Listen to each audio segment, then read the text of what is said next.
Tao po! Tao po! Tata Selo! Nana Selang! Si Daring po ito! Angela! Totoy! Tata Daring ito!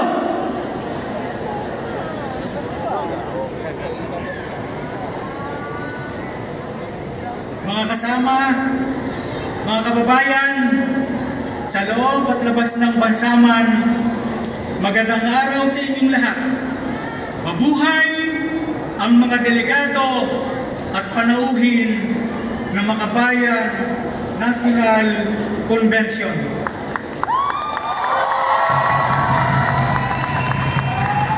Magsasaka, itanim sa Senado, taong bayan ang panalo!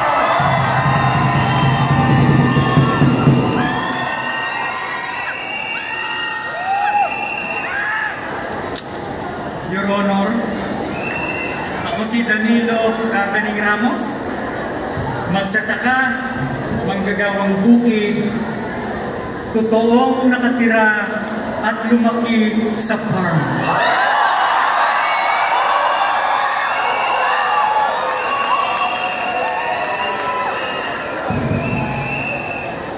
Karangalan ko at ng sektor na kinakatawan ko na mapili at maihanay sa Makabayang Koalisyon Senatorial Slate.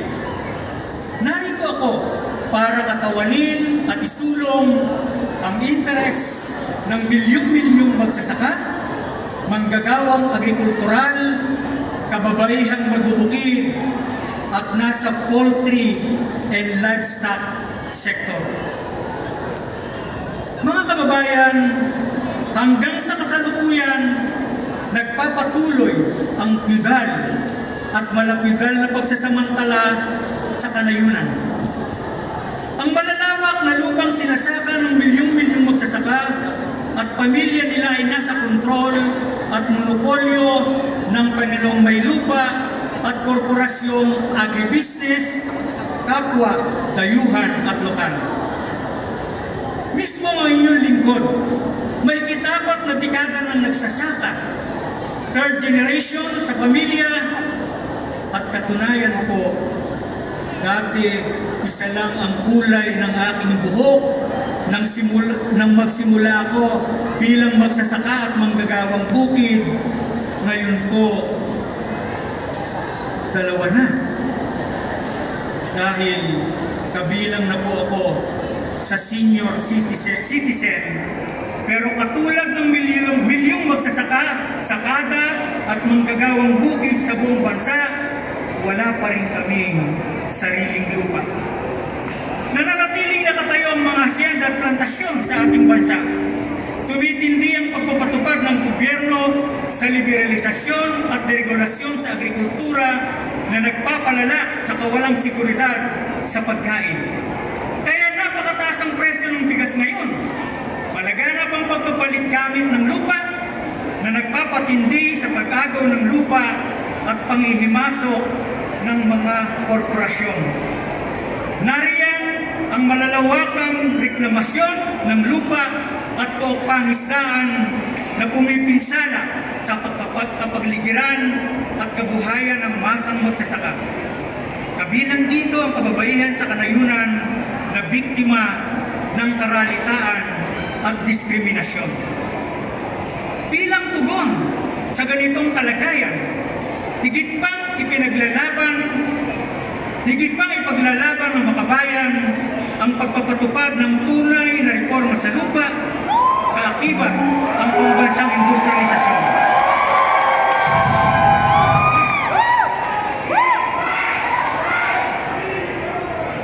Palalakasin natin ang lokal na produksyon ng pagkain, lalo na ang pagkain butil, hindi kadiwa, hindi Executive Order number 62, reduction ng tarif sa bigas at iba pang produktong agrikultural mula 35% to 15% mula July 2024 hanggang 2028. Ang napakasama po ang kanilang mga pangako na ibababa ang presyo ay kumuloy ng pangako panglilig lang. Pero para sa amin at para sa mga bayan, kayang-kaya nating ibaba ang presyo ng bigas sa 25 piso kada kilo, sapat, ligtas. Paano ito gagawin? Una, kailangan ng tunay na reforma agraryo na may katuwang na pagpapaunlad sa kanayunan. Kailangan ng libreng pamamahagi ng lupa bilang paraan ng pagkakamit ng katarungang panlipunan, ang mga magsasaka, manggagawang bukid, ang mga samahan, ang siyang dapat may kontrol sa lupa. Ikalawa, dapat maglaan ng pamahalaan ng karampatang subsidyo para sa produksyong agrikultural, kabilang dito ang para sa paglililang ng lupa, araro, halang, bago matamnan o direct seeding. Binhi, abono at pestisidyo na hindi sumisira sa lupa at kapaligiran, post-harvest facilities at sapat at libreng irigasyon sa buong bansa, hindi nagbibilag ng palay sa kalsada at sa mga basketball court.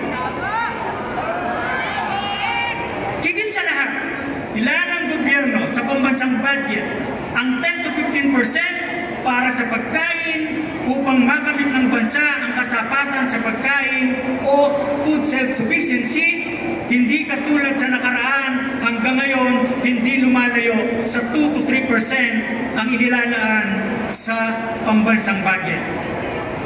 Sa pagpapatupad ng tunay na reforma sa lupa, ito yung ikaapat, karampatang subsidyo sa magsasaka, paglalaan ng sapat na pondo sa agrikultura at pagbili ng National Food Authority, NFA, sa panahon ng anihan ang 10 to 15% na aning palay ng magsasaka. Ulitin ko po, sa panahon ng anihan, diretso sa mga komunidad, hindi dadalhin sa mga warehouse. Kaya kung may palay ang NFA, meron siyang ipapagiling o imimil at kayang-kaya ng makabili ang taong bayan ng 25 piso kada kilo ng bigas.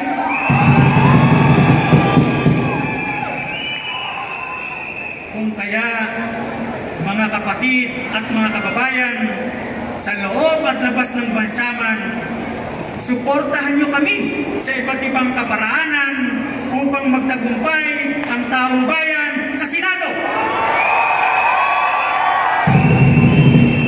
May magagawa tayo at kaya natin ito. Aming panawagan, lupa para sa magsasaka at nagbubungkal ng lupa, hindi sa ilan at dayuhan, palakasin ang lokal na produksyon ng pagkain sa bansa, pangunahin ang bigas at mais bilang staple food natin. Presyo ng bigas ibaba sa 25 pesos kada kilo. Pwede po ba sumigaw kayo para marinig ni Marcos at ni DA Secretary Tio Laurel ano ang ating sigaw? Presyo ng bigas? Parang mahina pag ganyan, baka hindi tayo pakinggan. Presyo ng bigas? Sama-sama nating isulong ang kaganapan ng pambansang demokrasya. Muli, si Danilo Cagaling Ramos, magsasaka, itanim sa Senado, magsasaka naman, taong bayan ang panalo!